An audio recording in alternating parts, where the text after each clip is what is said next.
Bienvenue dans ton Yann et Frank. Aujourd'hui, le Doc Mayou est décédé. Les gens sur les réseaux sociaux, c'est pas tout le monde qui est fin, hein? C'est... Tu sais, si t'as rien de bon à dire, man, ferme ta gueule.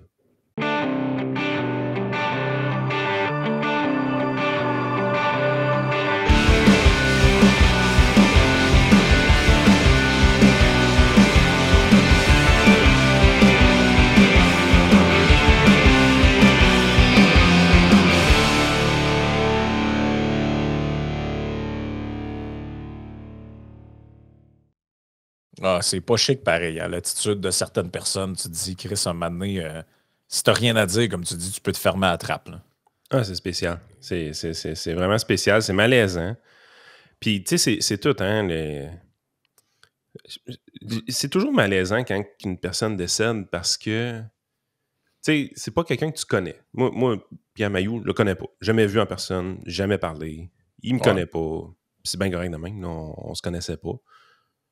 Fait que, tu sais, quelqu'un que je connais pas, moi, je ressens pas tant le besoin de m'exprimer sur les réseaux sociaux, d'arriver à dire mes condoléances à la famille, tout ça. Tu sais, je le connais pas. Moi, j'ai un malaise avec ça. Tu sais, on dirait que ça, c'est le sujet chaud. Puis c'est fou comment ça devient vraiment un sujet chaud, le décès d'une personne. Je pense que historiquement, c'est pas pour rien que les médias ont tous un peu des petits kits de préparer. Tu sais, si vous parlez à des journalistes, comment que ça marche quand tu rentres dans une boîte médiatique, souvent, il y a des moments dans l'année où est-ce qu'une de tes tâches quand tu es un jeune, c'est de préparer les kits de décès, entre guillemets, des personnes. Tu sais, comme ça, quand quelqu'un va décéder, tu vas être capable de sortir ton article vraiment vite, là, du résumé de ta carrière. Tout, c'est creepy, vous allez dire, là, c'est vraiment morbide, mais c'est là qu'on voit comment que les médias mettent beaucoup d'emphase sur être le premier sans nouvelle. Puis ça, c'est considéré tellement comme une nouvelle importante, le décès d'une personnalité publique, parce que ça fait quand même une éclipse médiatique. Nous, sur nos réseaux sociaux, le décès du Doc Mayou, ça le fait en sorte qu'on voyait que ça pendant plusieurs heures, puis même une journée ou deux. Fait qu'on on voit plusieurs choses dans ce temps-là. On voit des gens qui ressentent beaucoup le besoin d'être dans la photo, puis on voit montrer que moi, je le connaissais personnellement. Tu as pris une photo avec le 12 ans. Là, il y en a d'autres qui sont affectés fortement. Premièrement, évidemment, ses propres patients, sa famille, ça c'est de toute évidence. Mais aussi des auditeurs extrêmement fidèles qu'il y avait depuis longtemps. Fait que tu sais, de voir que ces gens-là ressentent un vide dans leur vie, ce bout-là est parfaitement compréhensible. Là.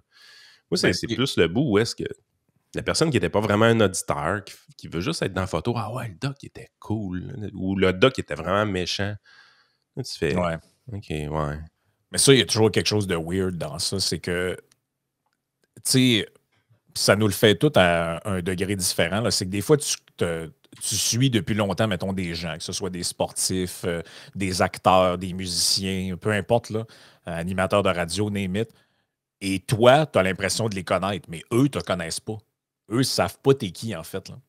Puis, des fois, on peut rencontrer des auditeurs. Moi, ça m'est arrivé, m'amener l'été passé, je me souviens plus trop où, rencontrer un auditeur, puis la personne était quasiment émotive. Là. Tu viens quasiment mal à l'aise, parce que tu te dis, OK, comment ça je fais autant d'effets, mettons, à cette personne-là, moralement ou je sais pas trop, là, dans sa vie.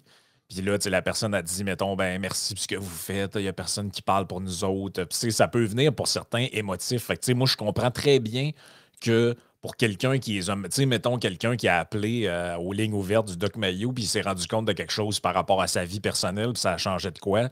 Bien, lui, c'est sûr qu'il est touché là, par la mort de quelqu'un, mais même si au final il ne le connaît pas comme personne dans la vie privée. Là, non, mais ce bout-là, c'est le bout où est-ce que je comprends. Mais tu sais, je veux dire, il y a du monde aussi qui ont été dégueulasses, ces réseaux sociaux en fin de semaine. Tu sais, je veux dire, mettons que tu l'aimais pas ou il y a des choses qu'il a faites que tu n'étais pas d'accord avec. C'est une belle fin de semaine pour fermer ta gueule. Oh, c'est ça. Tu peux fermer ta gueule. Tu sais, c'est genre... on écoutera tes doléances un autre jour. Là. Je veux dire, c'était pas pertinent. Là. Ça c'est encore pire que juste vouloir être dans la photo. Là. C'est genre... Il est mort, il peut plus se défendre, puis là, tu lui retapes dessus une dernière fois. Mais c'est devenu ça aujourd'hui. Rappelle-toi, le premier podcast de Yann et Frank qu'on a mis sur YouTube, version publique. Tout ça, c'était quelques jours après la mort d'André Arthur. Ah ouais, c'est vrai. Et ça a été la même chose au décès d'André Arthur. Du monde qui l'aime, puis qui rend témoignage, puis du monde qui l'aime pas, qui sont pas capables de se retenir, de cracher dessus à demi-mot. Soyons honnêtes, c'est des deux côtés de la clôture. Quand Carl Tremblay est décédé, on a vu des gens, ces réseaux sociaux, qui ont une tendance à être nos auditeurs, par exemple, qui se sont comportés de manière louche aussi avec lui. Là. Ouais, Parce que c'était souverainiste puis tout ça. Là. Ouais, je vais te donner pire que Carl Tremblay. Denise Bombardier, quand elle est décédée. Ah, ben oui, exactement. C'est la même chose, là. Puis Denise Bombardier, qui a été admirée par beaucoup de gens pendant longtemps, qui a eu quelques bouts dans la pandémie où est-ce que les gens n'ont pas apprécié ce qu'elle disait, puis là, elle était une paria, puis tout le reste de sa carrière, c'était de la merde. Je veux dire, c'était des malaises incroyables, cette affaire-là. Ton exemple est débile, c'est vraiment bon. Ah, mais Écoute, moi, ça me fascine un peu dans le sens que... Puis, tu sais, c'est souvent aussi, on réduit toute la carrière d'une personne puis tout son héritage à un point. Tu sais, ben, Bombardier, tout ce qu'elle a fait a été annulé, puis tous les livres qu'elle a écrits, whatever, parce que ce qu'on va se rappeler, c'est les 3-4 chroniques pendant la COVID. André Arthur, toute l'histoire avec Denis Lortie, tout ça, tout ça, on oublie ça. On va se rappeler juste de la quote sur, de quoi déjà, le boulevard Sida, ou je sais pas trop, là. Tu sais, tout le monde se rappelle puis le Doc Mayou, finalement, mais c'était quoi? Bah, c'est l'histoire de l'étude à McGill sur le quotient intellectuel des Noirs. Finalement, ça va se rapporter à ça. Puis, tu sais... C'est carrément débile. Le gars, il faisait quoi, 2-3 heures de radio par jour minimum? Oui, 2-3 heures de radio par jour. Puis, tu sais, dans le cas d'Arthur, ça remontait quasiment aux années 60. Je pense qu'Arthur, il disait que son premier truc de radio, c'était aux Jeux olympiques. Je sais pas, là. Mais comment... c'est parce que le pire, c'est quand on arrive puis on voit ces personnes-là agir, il y a beaucoup de ces personnes-là qui se construisent une image de bonne personne. Ouais. Tu sais, ils essayent de montrer vraiment, ils ont le cœur sans main, ils pensent aux autres. Eux autres, la redistribution de la richesse, c'est vraiment important parce qu'il faut penser à son prochain. Tu sais, toute l'image qu'ils essaient de construire, c'est une image quasi angélique d'eux-mêmes. Puis ils se comportent comme des vidanges quand quelqu'un décède. Parce qu'ils n'étaient pas du même côté de la clôture qu'eux autres. Tu fais, wow, man! Mais le but, c'est carrément juste de faire un signalement de vertu. C'est carrément ça, le but. C'est dans le fond, tu regardes où est-ce qu'elle est, la gang. La gang, la tribu est où, là? La tribu, elle tripe sur Carl Tremblay. Bon, moi aussi, moi, trippé sur Carl Tremblay. La tribu, qu'est-ce qu'elle dit? Le Doc Mayou, lui, c'est un vieux misogyne qui n'aimait pas les Noirs. OK, parfait. Moi, lui, je l'aime pas. On va cracher dessus. Arthur, c'est qui? Lui, je connais pas. Moi, je viens de Montréal. Je sais pas c'est qui, André Arthur. Ben, c'est un gars, là, il était controversé à la radio, là, puis il a dit des affaires, là. OK, je l'aime pas non plus, le gars, fuck you. Ouais, il y a pas mal de ça. Mais c'est pas mal, d'après moi, c'est pas mal ça. Mais tu sais, en dehors du commentaire simple qu'on peut faire là-dessus sur le mauvais comportement des gens, il y a une affaire qui est quand même marquant dans l'histoire du Doc Mayou pour moi. Là. On pourrait reprendre 2000 bouts de je vous le disais en privé, moi, une de mes quotes préférées, c'est quand il avait remis la bonne femme du PQ à sa place. Ça, c'est un... Nicole Léger. Nicole Léger, la sœur de Jean-Marc, qui était dans une émission, je pense que c'était l'avocat du diable dans le temps à TQS, ça passait sur l'heure du midi. Tu peux pas faire ça en 2024, là. Ben non. Bon, mais lui, il a toujours fait des affaires que tu pouvais pas faire. Ça se faisait pas non plus dans le temps. Puis, tu sais, fait que Puis, il y avait un débat. Elle la co-animait avec un autre gars qui était à TQS à l'époque. Puis, un moment donné, elle sollicite l'opinion des intervenants. Il y avait lui, puis il y avait un autre monsieur, puis, ou un autre madame. Puis, un moment donné, il dit, ben là, Nicole, là, ta question, t'as l'affaire. Puis elle fait, ben là, hein, on n'a pas été, on n'a pas nettoyé l'écurie ensemble. Là. Vous allez m'appeler Madame Léger, puis vous voyez. Hey.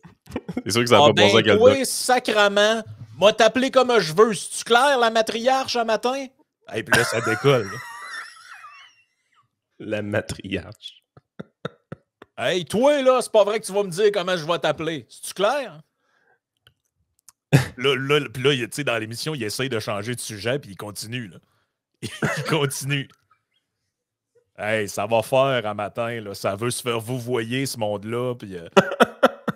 je vais te vous voyer si je veux. C'est-tu clair, Nicole? Là, t'as la bonne femme avec les cheveux bourgogne à l'écran qui est comme comment je fais pour sortir d'ici? Mais tu sais, au-delà de ces clashs-là puis de ces affaires-là, moi, je pense que ce qui va avoir retenu le plus de tout son passage, j'allais dire en politique, c'est pas de la politique, mais tu sais, c'est dans le monde politique parce que c'est devenu de la politique, tout ça, c'est vraiment le l'acharnement, le début de l'acharnement. Pour moi, le début de l'acharnement des ordres professionnels suite à des Ouais. plaintes anonymes et des plaintes de militants sur des gens, c'est vraiment lui, là. Mhm. C'est-à-dire que, tu sais, traîné devant. Hey, ils l'ont traîné devant le collège des médecins parce qu'il avait passé d'un bougon. Te rappelles-tu de ça? Non. Eh oui, il y a une scène des bougons où c'est comme de la manière que c'est filmé, c'est comme s'il faisait une pipe à quelqu'un, là. OK. Puis, dans le fond, dans un char, je pense que t'as comme le policier qui cogne dans la vitre, puis là, t'as comme le Doc Mayou qui est sur le siège d'à côté, tu sais. Puis, il avait passé des bougons à l'époque. Ça, c'est le genre d'idée de François Havard, là. Puis, que j'aime beaucoup par ailleurs. On le salue si jamais ça vient à ses oreilles. Mais, puis, il avait traîné là-dessus, tu sais, comme de quoi ça déshonorait la profession. Puis, T'es-tu sérieux, toi? Ils ont fait oh, ça oui, pour vrai? oh, oui, il y a eu cette affaire-là. Puis, tu sais, quand c'est sorti, là, toutes ces conneries-là, là, sur le passage à Tout le monde en parle, dans les bougons, tout ça, parce que c'était devenu un personnage médiatique, tu sais, finalement, Ben le oui. Doc Mayou. Puis, Puis le mot personnage est important ici, là. ben, je pense que oui, le mot personnage est important. Puis, tu sais, à l'époque, qui s'est levé pour. C'est toujours le même débat qu'on a. Qui s'est levé pour défendre la liberté d'expression? Pas grand monde. Puis, de quoi on parlait la semaine passée? Du journaliste de Rebel News. Ah, c'est pas un vrai journaliste, c'est pas grave. Rebel News, c'est de la merde. Ben lui, ça a été la même chose. C'est pas vraiment un vrai médecin, ce gars-là. C'est un genre de tout croche, un bouseux de la campagne qui est pas capable de parler comme du monde. Chris, qui se fasse canceller. Puis le Collège des médecins, là, ils ont mis le culotte. Ils ont mis Mais le ça, culotte, puis ils ont protégé le public contre un dangereux. mais là, les journalistes, tu sais, la semaine passée avec Rebel News, là, qui ont embarqué dans la game de ouais, lui, pas sûr. Tu sais, c'est pas vraiment un journaliste, tout ça. Vous êtes bien cave. Ah ouais, à quel point C'est t'es parce qu'un con, jour, c'est-tu. là, il va y avoir un gars de droite au pouvoir. Mhm. Peut-être Il y a plus un vite que vous jour, là, pensez.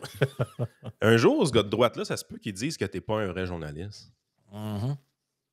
C'est quoi? Il va pouvoir se permettre de te faire arrêter si tu essaies de faire un Yves Poirier de toi-même. Parce que qui décide qui est un vrai journaliste ou pas? Oui, on dirait qu'ils ne voient pas le piège qui se tend d'eux-mêmes. Écoute,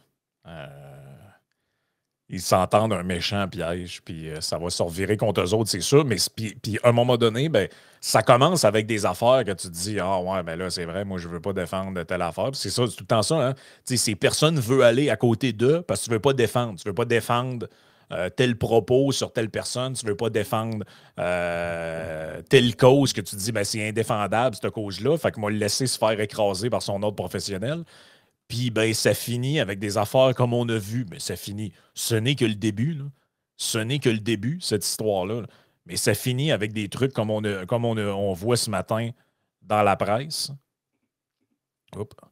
Radié 3 mois pour avoir mégenré un patient. Et là, c'est sérieux, là, cette histoire-là, là. Un article là, où on nous dit, le doc, avec son nom dans le journal, le docteur Raymond Brière, qui aurait dit, dans le fond, il y a un gars qui veut devenir une femme, et là, il lui a répété plusieurs fois qu'il était biologiquement une femme, en dépit des demandes de ce dernier de le désigner en utilisant le genre masculin. En tout cas, bref. Même en lisant l'article, si je comprends même pas si la personne est une femme ou un homme, là. Bref, en tout cas, whatever, là. Mais ça, là, ça mérite d'être radié 3 mois dans un système où le monde n'a pas de médecin. Tu n'es pas capable de voir quelqu'un en clinique externe. Il y a du monde qui ont mal partout, qui ont des problèmes de santé. Mais nous autres, on a le luxe au Québec de radier des médecins et des câlisses de niaiserie. Oui. Oui, on a ce. Puis c'est pas rien que ça, c'est. Tu sais, je veux dire, la personne a amené sa caméra pour enregistrer le médecin. Ouais. À la base, c'est évident qu'on fait affaire à quelqu'un de mal intentionné, là. Le but était de piéger. Tout le monde comprend ça, là. Le but Cette ressemblait à plainte-là ça. devrait être irrecevable. Le but était de piéger le vieux médecin.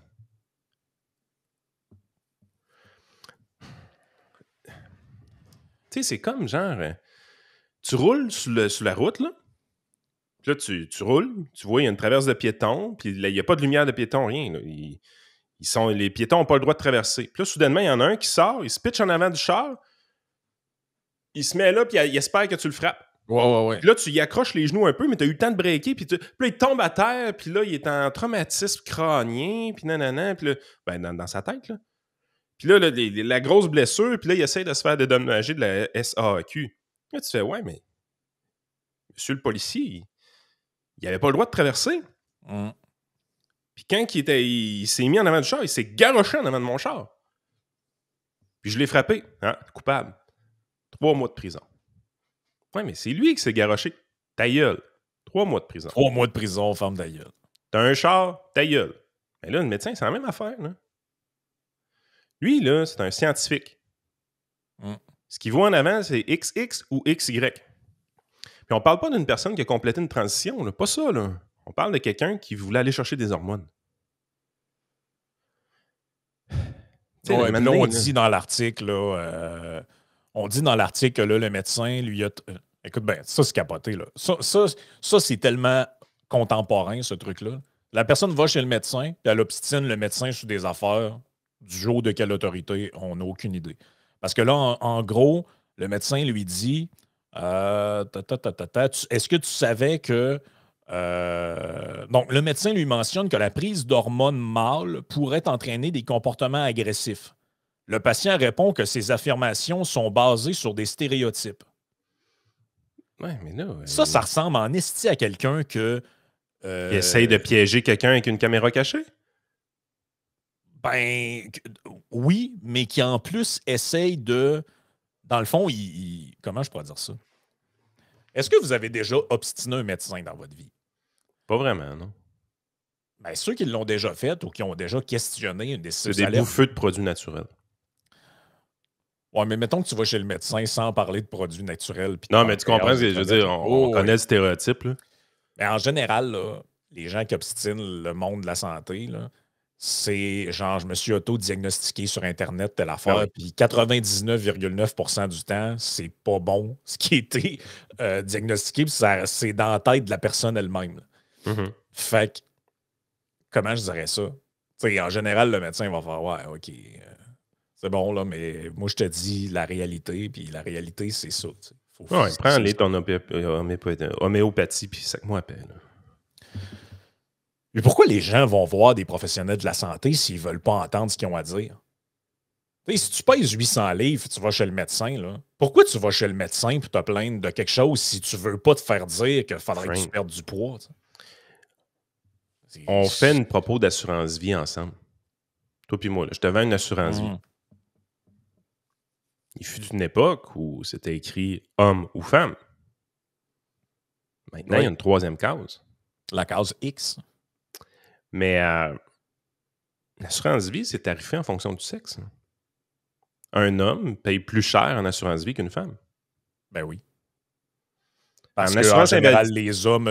parce que pourquoi? C'est juste pour... parce que peut-être des gens, des fois, ils ne comprennent pas ça. C'est que si vous regardez les accidents, par exemple, au travail, c'est majoritairement les morts des hommes. Ben, il y a ça. L'espérance de vie... Il y a 4 ans d'espérance de vie de différence. Grosso modo, que peu importe la cause exacte, c'est quoi, mais il y a 4 ans de différence dans l'espérance de vie. Ce qui est énorme, là, en tarification d'assurance. Relié notamment à ça. Là. Oh oui, notamment à ça. Quand tu regardes les décès, je n'ai pas le graphique sur la main, mais quand tu regardes, mettons, les accidents au travail entraînant le décès, 80% d'hommes. Non, je comprends, ça a un lien, mais je te dirais que, tu sais, comme actuaire, quand tu arrives, tu regardes les tables de mortalité, on s'en sac la raison.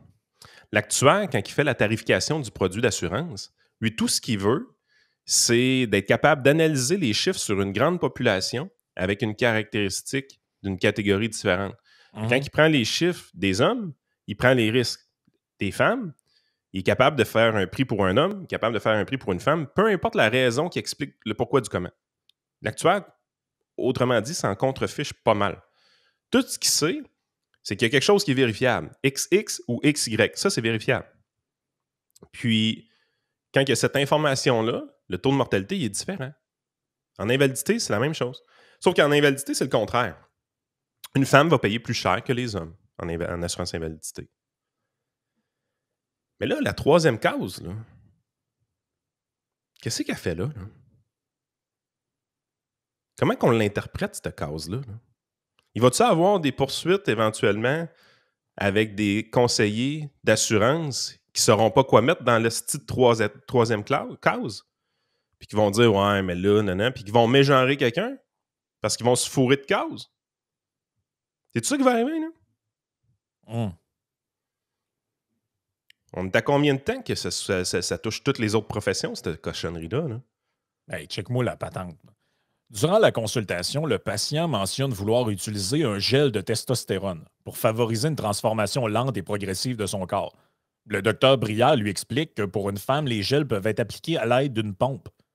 Le patient indique qu'il refuse d'utiliser la pompe. Le médecin insiste. Le patient rappelle alors au médecin qu'il est un homme. Le médecin réplique qu'il est génétiquement une femme. Le patient réitère qu'il se considère comme homme trans. Le docteur répond si on fait une analyse chromosomique, il va être démontré que vos chromosomes sont porteurs des gènes XX et non XY. Le patient répète qu'il est un homme. Fondamentalement, du côté scientifique, le médecin a raison. Il vient de se faire radier pour avoir eu raison. Là. C'est que là, je ne sais pas si les gens réalisent, là, on est rendu au stade. Puis ça avait déjà commencé avec l'histoire de la grossophobie. Là. Mais le médecin ne doit pas dire à un patient qui est obèse morbide. C'est un préjugé, ça, c'est de la phobie. Frank, dans quelques années, peut-être même quelques mois, là, il y a un homme devenu femme qui n'aura pas complété sa transition, mais qui va se sentir femme, qui va aller voir un gynécologue, puis va lui demander son examen. Le gynécologue va faire un saut en estime et qui lève la jupe. Tu te rappelles pas de l'histoire de... ça fait peut-être 1 an et demi de ça, on en avait parlé, c'était l'histoire de l'esthéticienne. L'esthéticienne qui faisait des... je pense que c'était arrivé dans le coin de Montréal, cette histoire-là. C'était une histoire d'une esthéticienne, là, évidemment, qui fait des trucs pour femmes. Là. C'est pas marqué que c'est pour hommes, la clientèle. Puis il y a un homme devenu femme, mais pas complètement, qui vient. Puis il voulait se faire épiler le scrotum. Par l'esthéticienne. Je peux pas croire qu'on vit dans ce monde-là. Moi. Je ne peux pas. C'est parce que, tu sais, j'ai écouté le podcast avec Roxane la banane, là, puis leur ami. Avril. Je sais pas comment il faut le prononcer. Fait que je m'excuse. Je me rappelle pas. C'est mal dit. Là. Je pense que c'était Avril. Moi, j'ai écouté 15 minutes et j'ai trouvé ça vraiment bon. Là. Bref, Avril est trans. Et ça, c'est pas la première fois que je l'entends. Les gens comme ça, là, la plupart, tout ce qu'ils veulent, c'est qu'on leur calisse la paix et vivent leur vie tranquillement. Ben oui. Malheureusement pour eux, il y a des gens, et ça semble être visiblement le cas de cette personne-là, selon ce qui est écrit dans le journal, qu'on dirait que leur but, c'est pas de vivre leur vie convenablement, c'est de faire des points et d'essayer de piéger des gens pour les mettre dans la marde. Des militants. Tu sais, tu te rends compte que, dans le fond, cette personne-là elle se rend compte que, ouais, le médecin que j'ai, il est un petit peu traditionnel, il a pas l'air trop à l'aise. Au lieu d'essayer de mettre ça cool, m'a le confronté, le vieux tabarnak. Il m'a le filmé. L'intention était de piéger le monsieur. Puis combien de gens ne seront pas soignés à cause de ça? Là? Réalisez-vous les conséquences que ça a? Vous allez dire, ben là, c'est quoi 3 mois de radiation? Là? Un médecin, 3 mois de radiation, c'est pas grave. Mais on team premier degré, réfléchissez 2 secondes. Là. Ben lui, il suit 900 personnes, premièrement. Bon, OK, ça, mais allons au 2e degré. Mettons que tu es un médecin de 73 ans un matin puis tu penses la même affaire que lui. C'est quoi tu fais? Sérieusement, là. Tu lis ton journal un matin. Qu'est-ce que tu fais? T'écris RMQ, t'écris 3 mots. Ou 4, 5 mots. Je prends ma retraite. Bye. Ces gens-là, ils ont de l'argent plein poche. Là. S'ils travaillent encore, là, c'est parce qu'ils aiment ça, puis ils se sentent utiles. Exact. Il va y avoir des gens ce matin qui vont regarder ça, puis qui vont écrire à la RAMQ, puis ils vont écrire « Je prends ma retraite ». Bravo. Ah oui, bravo. C'est une Bravo. grosse réussite. Hein? Puis c'est ça l'impact que ça a. Puis tu vas avoir plein d'autres médecins qui vont faire « Ah, ouais. » Là, ils vont se taper des consultations de 30, de 45 minutes pour finalement faire « C'est quoi tu veux? Qu'est-ce que tu veux que je te prescrive? Ton gel teint, là, ton gel, étouffe-toi avec. » Tu sais, c'est genre... C'est quoi vous voulez, là? Mais tu sais, je pense que c'est pas tout le monde qui réalise à quel point les deux choses dont on a parlé sont liées. Vous réalisez pas à quel point c'est grave que on commence à s'attaquer à des gens pour leurs opinions via des plaintes anonymes, via des plaintes de concurrents dans les médias qui, ouais, lui, ils sont chauds, si ça marche, il y a des bonnes cotes d'écoute. J'ai écouté 15 minutes, j'ai trouvé une quote, je fais une plainte. Ça, c'est des trucs qui sont arrivés dans les médias et qui probablement continuent d'arriver. Puis regardez ce qui s'est passé avec Marc Lacroix, avec le Doc Mayou, avec ce médecin-là, avec Patrick Provost, même avec des gens qui n'ont pas rapport, comme Anne Guérette, qui est architecte, qui a eu une plainte à l'Ordre des architectes pour des propos tenus en ondes à la radio. Ça, là, c'est que ça veut... Puis l'impact, c'est pas, comme tu le dis, c'est pas pour la personne qui reçoit la plainte. Oui, elle, sa vie, ça devient de la merde, t'es obligé d'aller devant le collège, tout ça. Mais le plus gros impact, comme disait Bastia, il y a ce qu'on voit puis il y a ce qu'on voit pas. C'est ce qu'on voit pas. C'est les plaintes. C'est l'impact sur ceux qui voudraient parler, ceux qui voudraient s'exprimer ou ceux qui voudraient tout simplement juste travailler. Tu sais, à un moment donné, là, la réflexion, je l'ai eue souvent parce que j'en fais partie d'un ordre de mon côté. Puis cette pression-là, on la ressent. En fait, j'ai déjà eu des plaintes à l'ordre en fonction de ce que je faisais en ondes. Ça m'est déjà arrivé, moi, personnellement. T'es blanchi, tout est correct. Mais un jour, je ne serai pas blanchi. Puis tu sais, mon plan de match, il est évident, là. La journée que ça arrive, c'est parfait. Je vais vendre ma business.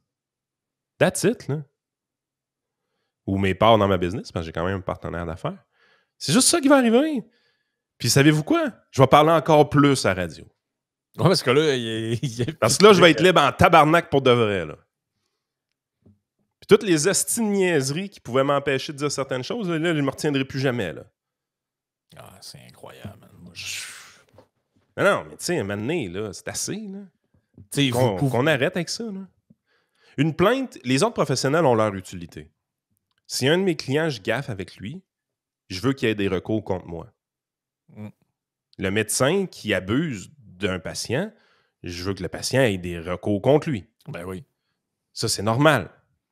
Mais les plaintes politiques, crissez-moi ça au vidange.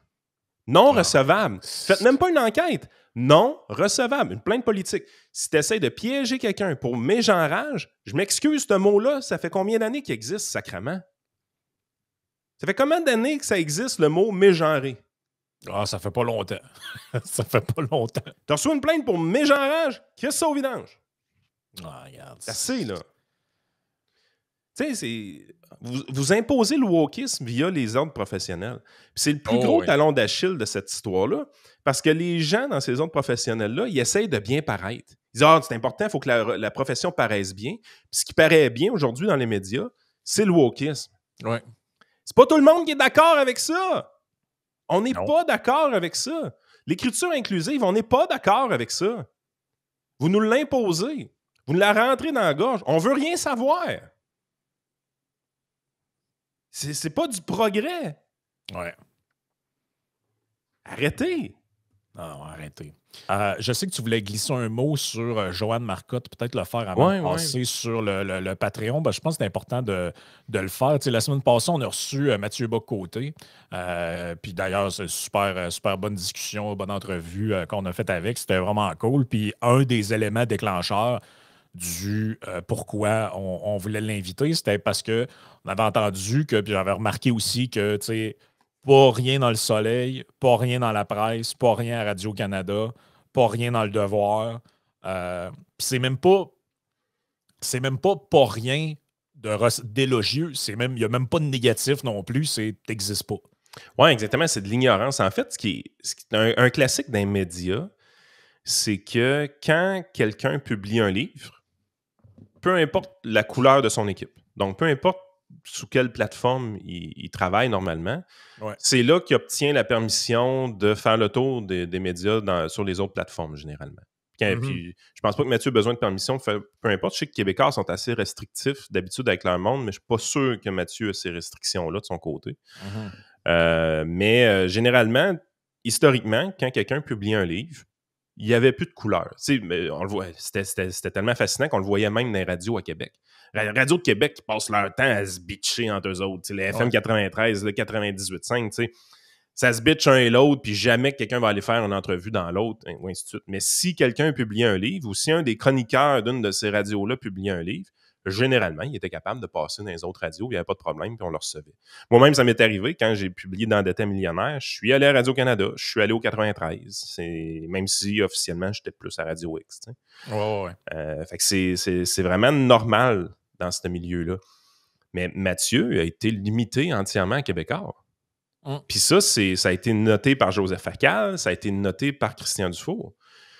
Ça, l'affaire, c'est que c'est autant... Puis c'est débile parce que quand tu vas sur Amazon, tu regardes le succès du livre, de son livre, de son côté, tu vois vraiment que le livre est beaucoup plus vendu en France qu'au Québec. Je parle pas en termes absolus parce que ça, c'est normal, ils sont beaucoup plus que nous autres. En termes relatifs. Là. En termes relatifs, il est plus vendu en France qu'au Québec aussi. Il y a un plus fort pourcentage de la population française qui achète son livre qu'au Québec. C'est normal, il passe pas nulle part de notre côté. Puis les Français aiment débattre, puis c'est un livre qui suscite un débat, justement. Fait que, c'est un livre, justement, qui aurait dû animer nos médias locaux. Locaux étant provinciaux au Québec.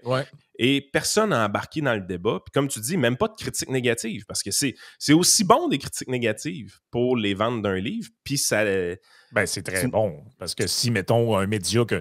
Mettons que vous suivez quelqu'un, vous dites « Ah, je sais pas trop ce que je pense de cette personne-là », puis là, tu vois que Urbania publie un truc en disant que ce livre-là, c'est de la crise de merde, tu vas peut-être avoir envie de le lire.